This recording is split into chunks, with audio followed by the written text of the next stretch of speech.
Welcome, everyone. We're here in Davos at annual meeting 2025. It's great to be here, SandboxAQ in Davos. My guest today is Ankur Crawford. We're going to interview each other actually today, something different.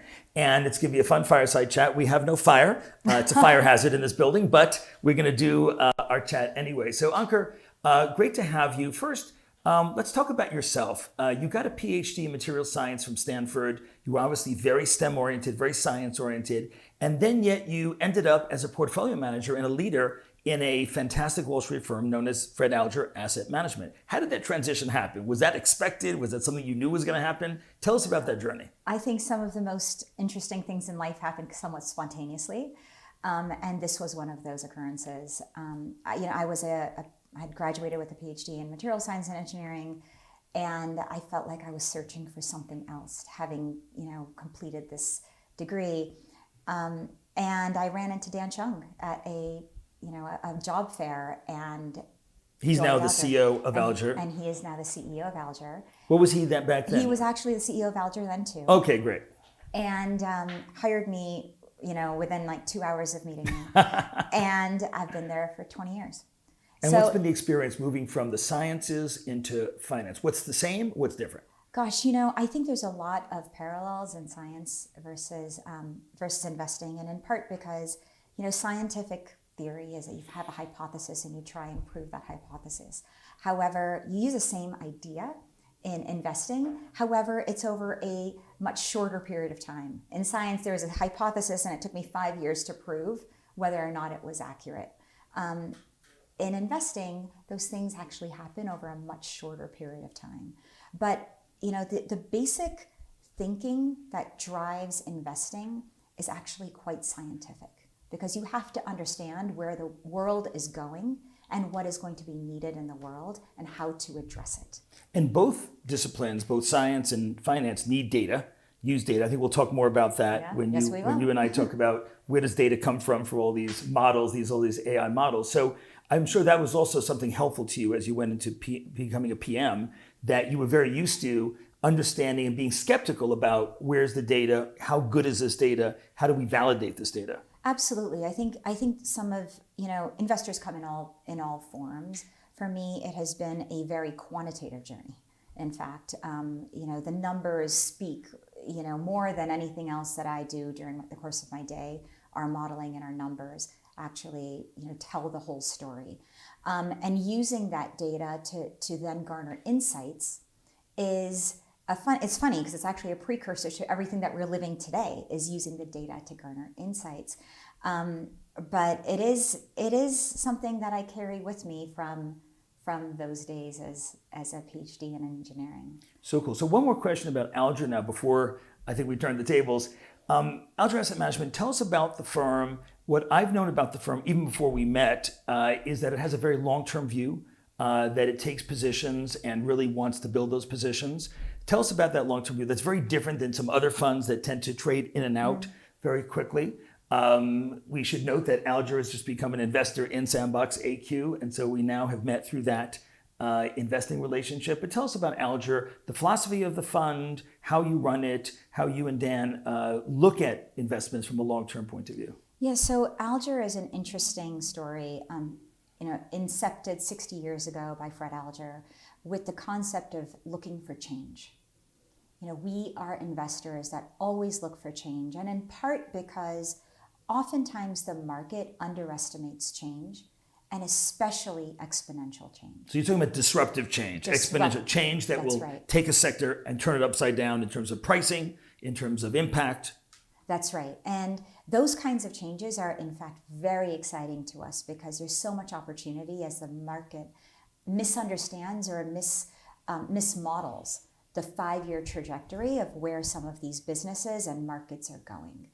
So, that has been our core philosophy at Alger for 60 years. We hold by it through many different portfolio managers and, 9/11, which was, truly disastrous for the company. And we've rebuilt the entire business based on the same philosophy of looking for change. And what's very exciting right now, and one of the reasons we are so excited about Sandbox, is because AI represents an incredible amount of change. I think our world 10 years from now will look just transformed by the potential of AI, and Sandbox, I believe, will be a key part of why that happens.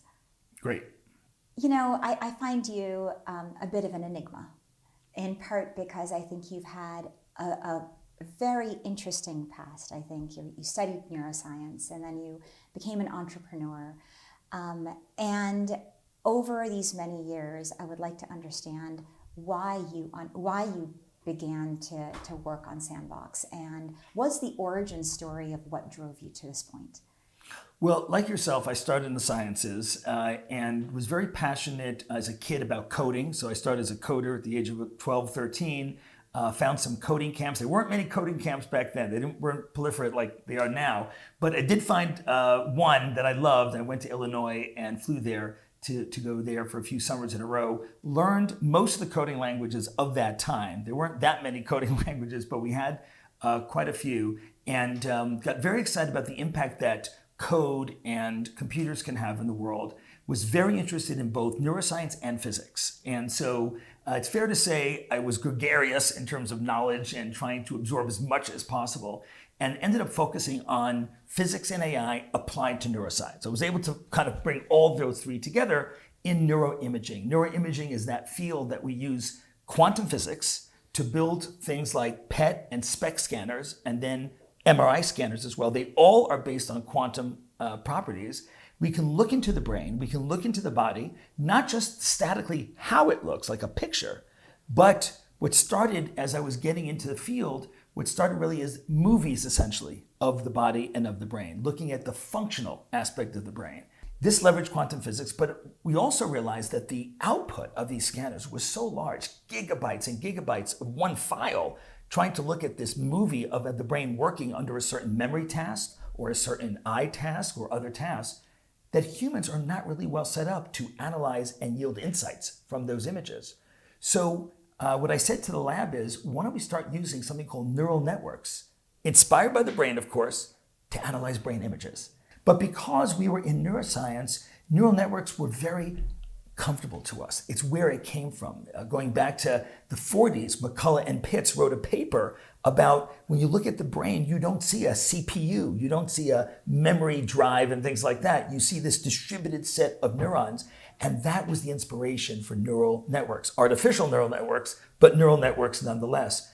And even in those primitive times of the 90s, Ankur, when we had very little in terms of compute, we didn't have the NVIDIA explosion that we had today. In fact, NVIDIA did exist in the 90s, but it was focused on its initial mission of video. The vid in NVIDIA, of course, as you well know, is video graphics. That's where it was focused. Well, we were trying to use neural networks and apply them. So we had to write all the code ourselves. There were no libraries to download. It was a very early time in neural network land, but the amazing thing, it worked. We actually had the neural network find insights between patient A and patient B, between patient A on this drug, that drug, or placebo, and comparing the functional scans in all those areas. So that gave me the insight and the inspiration to say, I would love to build a platform one day that would take neural networks and take physics and other tools and apply them not only in medicine, but also in energy, in other areas, in other big sectors of the world. I had to wait some years for that to happen.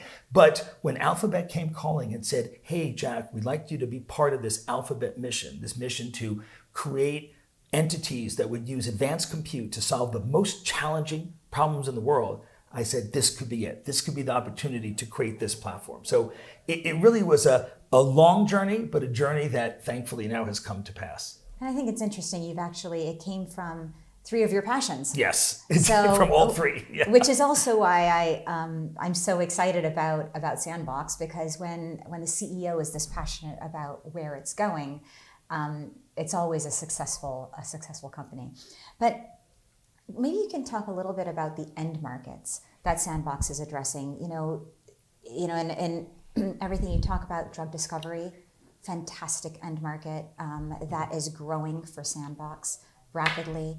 There's AQ-Nav, which is navigation. But maybe talk about some of those end markets that aren't as obvious in part because they're not necessarily just science-based, and they're not dictated by the laws of physics. So can we talk a little bit more Sure. about those opportunities? Because when I think of Sandbox, I think of Sandbox as being a demand creator, and you're creating these new markets, which are very exciting. Similar to when Apple created an iPhone. They created a market that we didn't even know we needed. So tell me about where you think this is going outside of the obvious science. Well, actually, you make a great point. When we think about the recent explosion, now that most people have now heard of AI compared to the 90s when no one had heard of what we were up to, we now have one flavor of AI, which is language AI. This is the chatbots, this is ChatGPT, this is Google Gemini, really incredible inventions of humanity that can take in the whole World Wide Web, essentially, the biggest corpus of words that humans have ever created.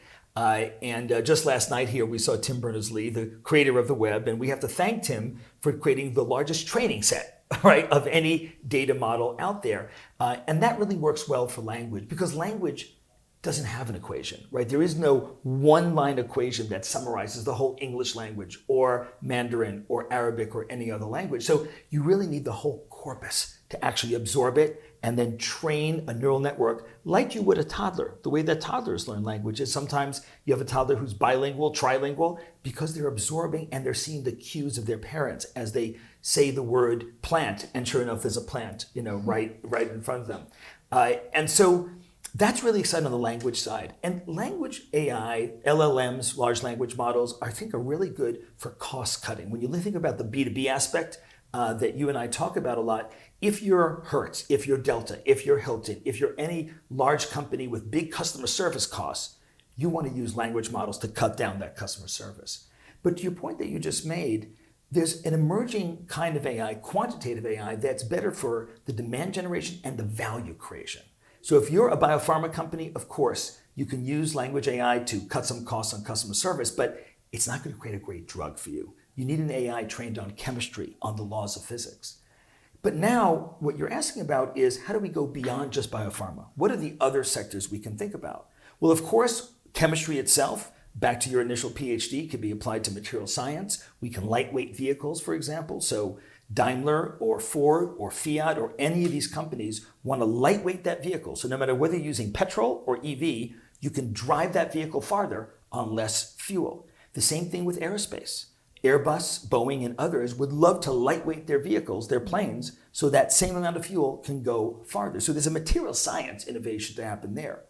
But now we can actually broaden it out to larger aspects as well. Let's think about, for example, medical diagnostics. When we think about the heart, and we think normally when we think about diagnosing the heart, we think about EKG, ECG, the electric activity on the chest. But that's a very indirect way of getting to that cardiac health picture.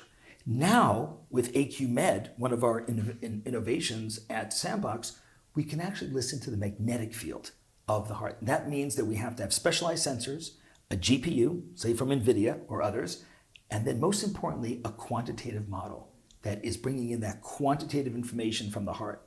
And you mentioned AQ Nav, and I think that's a fascinating application that we realized 5-6 years ago, before it was well known that GPS was so brittle. We realized that GPS is the first thing that would go down. If you have an adversary who wants to block you from taking your planes up in the air, from missiles, from drones, they're going to be blocking GPS. They're going to be jamming GPS. They're going to be spoofing GPS. They might even shoot your GPS satellites out of the sky. GPS cannot be relied upon in an adversarial situation. And there's many other scenarios also where you lose GPS signals. So AQ Nav is an innovation from the Sandbox team. I'm really proud of the team that has come together. These are engineers, these are physicists, these are navigation experts, geo experts. It's a real interdisciplinary team. I think that's the hallmark of SandboxAQ, the kind of talent that we bring together to create a platform that has now flown more than 50 flights, more than 250 hours, to actually test this in the real world. And that, I think, is really important for tech companies. Don't just invent something in a lab. Bring it out to the real world on real planes and see what the US Air Force thinks. See what the folks who really need this when the mission is critical think. And so far, so good. It's been a fascinating journey. Yeah, so one of the things that stands out in your response is You talked about the medical diagnostics, AQ Nav to help, government, Boeing and car companies. And one of the things that strikes me is that you're building a platform company. You mentioned platform for AQ Nav, however, the underlying technology is in fact a platform that can address many, many different markets, which is also incredibly exciting. Is the fundamental principles as you get into whether it's financial services or AQ Nav or drug development, is the fundamental principles that drive the algorithms, are they the same?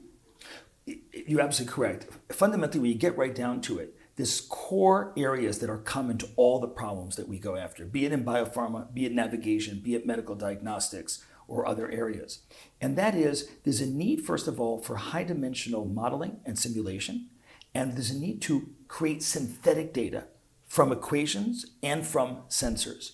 In the world of language, we have this wonderful corpus of words, but in this area, we want to have pristine information that is governed by the dynamics. The same thing in finance. Finance is not necessarily governed by chemistry, the way chemistry is, but it has its own equations that you can look at. You can look at a DCF, you can look at a Black-Scholes model, you can understand the mathematical dynamics. And there's many economists out there who are now realizing there's core mathematical relationships. As you see one particular trend going up, you might see another going down. And we're uncovering these in the economy almost as scientists and with our partners in the quantitative finance world as well. So I think we're just at the beginning of this journey, but fundamentally this is a platform at SandboxAQ across everything that we do.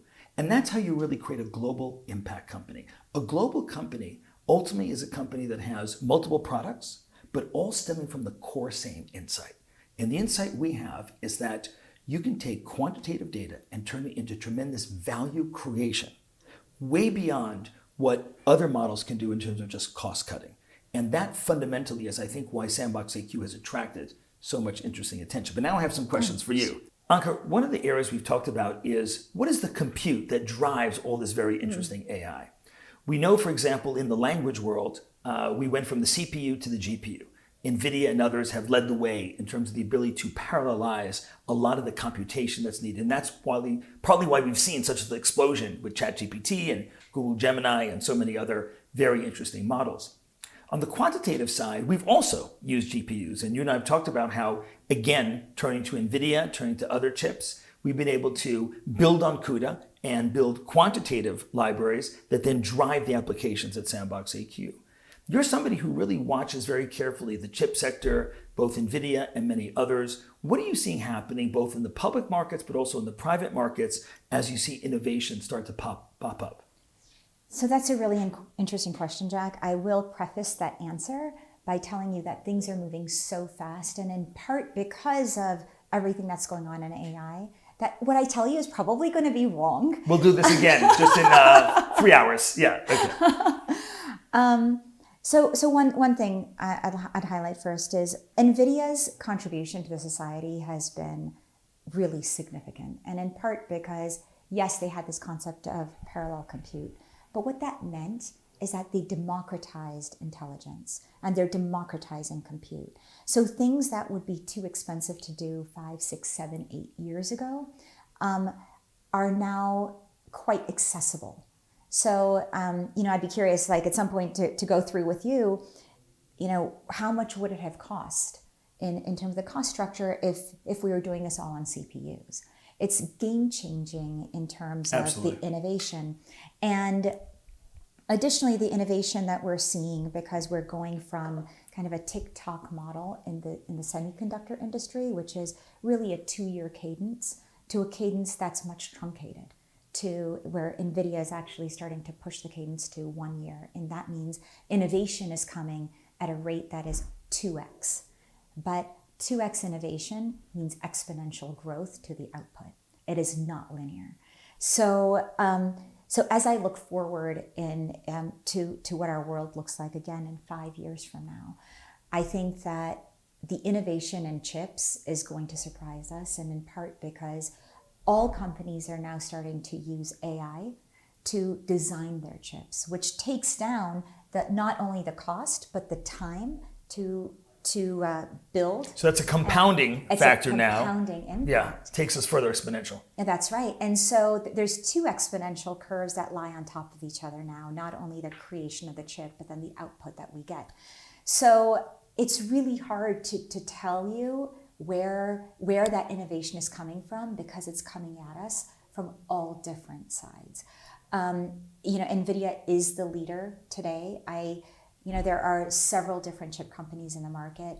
I don't know who takes a lead from a company like NVIDIA, to be completely frank. I think it's really difficult to, and in part because of the scale, the AI intelligence that they have internally. The CUDA layer that they have, which the is software layer. I think one of the secret sauces, right? Of Absolutely. NVIDIA. I mean, CUDA has been something that he has been, and Jensen and NVIDIA has been investing in for over a decade, I think 15, 20 years.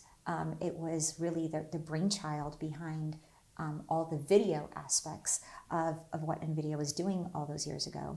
So, I do worry that there are actually other things that limit that innovation. So the innovation is no longer going to be limited by the chips, but perhaps the fabrication.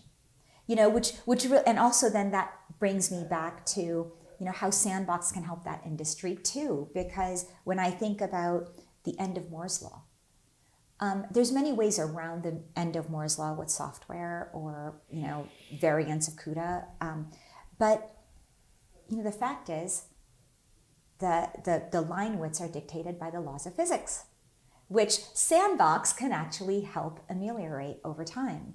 So I would like to actually throw it back to you and say, like, where do you see yourselves actually helping that innovation curve in the chip industry? Because we are at the end of Moore's law. Yeah, I think it's a critical question. Just recently, I had the chance to sit down with one of the former leaders of Cadence, and we know Cadence and the impact Cadence has had on the chip industry with design tools that have shortened the cycles, that have created enriched, transistor-rich GPUs and CPUs.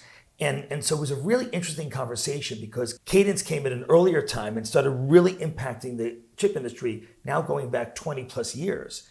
And now SandboxAQ comes in and says, okay, great what you can do in terms of designing the surface level of that chip. But now we can even question and maybe even answer questions such as, what substrate should we be using for the chip itself? What meld of materials do we want to use? And the fabrication techniques might actually change. You look at a company like AMAT, Applied Materials, you look at other companies involved in the chip industry. I think we're due for a revolution now, but it has to get down to that subatomic level, because that's one reason why you have gone on air and talked about the Moore's law limits that we're now reaching. It's because of physics.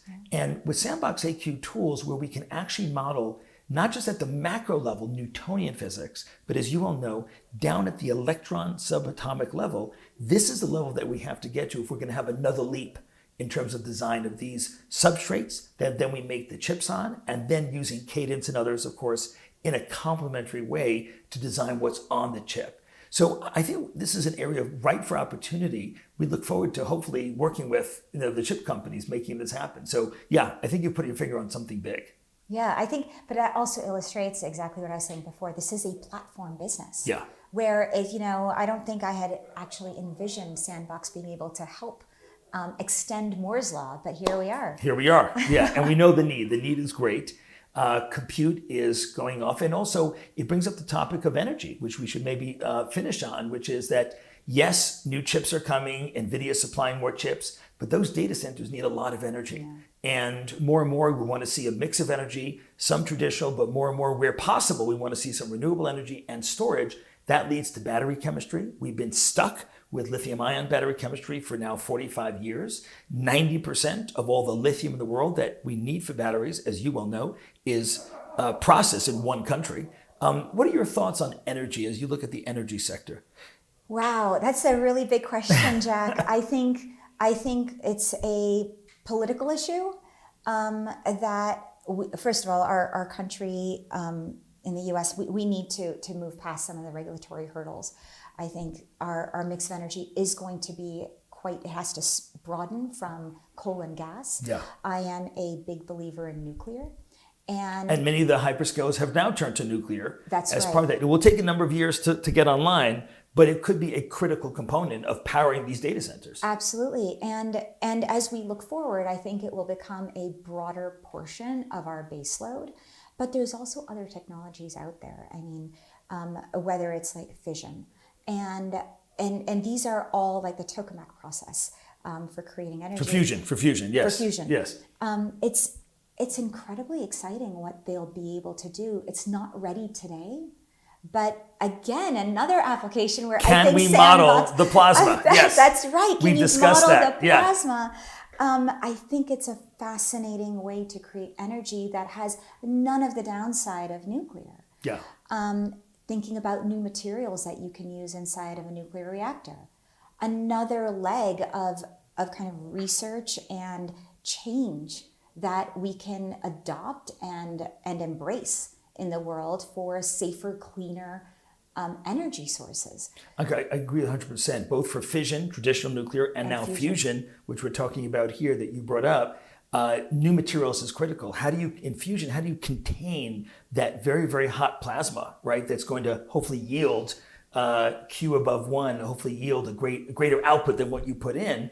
And this again is a materials issue. Back to your PhD and back to the platform of SandboxAQ. So with that, Ankur, I think it's great that we were able to meet here in this gathering. It's very exciting to what's going to happen this week. And what do you look forward to this week? What kind of the conversations? This is, I think, your first time. Yes, it is. is. So talk about that. What are your expectations this week? What would you like to be? What kind of conversations that you want to have? Oh, that's so interesting. Already my expectations have been exceeded already? Exceeded in part because we're 4 hours in, by the way, to Davos, so yeah. There are so many different thought leaders here.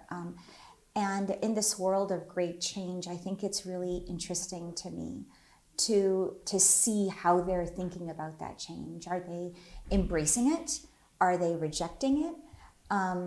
Just this morning I was getting a cup of coffee at the Ice Village, and I ran into, a newly created department head in a Department of Ministry of Malaysia. And it's a new AI focus, and they would like for him to understand where exactly AI should be taken inside of Malaysia.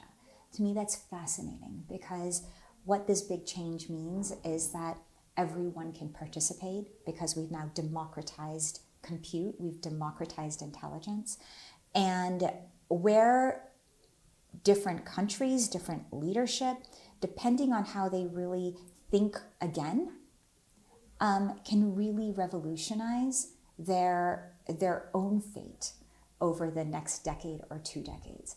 I find it a fascinating change factor for the world. I think everyone here is already talking about AI because they know it's a driving force over the next 20, 30 years. So I'm looking forward to hearing people's thoughts, whether it's Jan LeCun tomorrow at our lunch at the event. How is he thinking through what the world looks like in 5 and 10 years? You mentioned Jan. I think it's interesting. Jan will be with us tomorrow. We'll be talking about what we call over the horizon.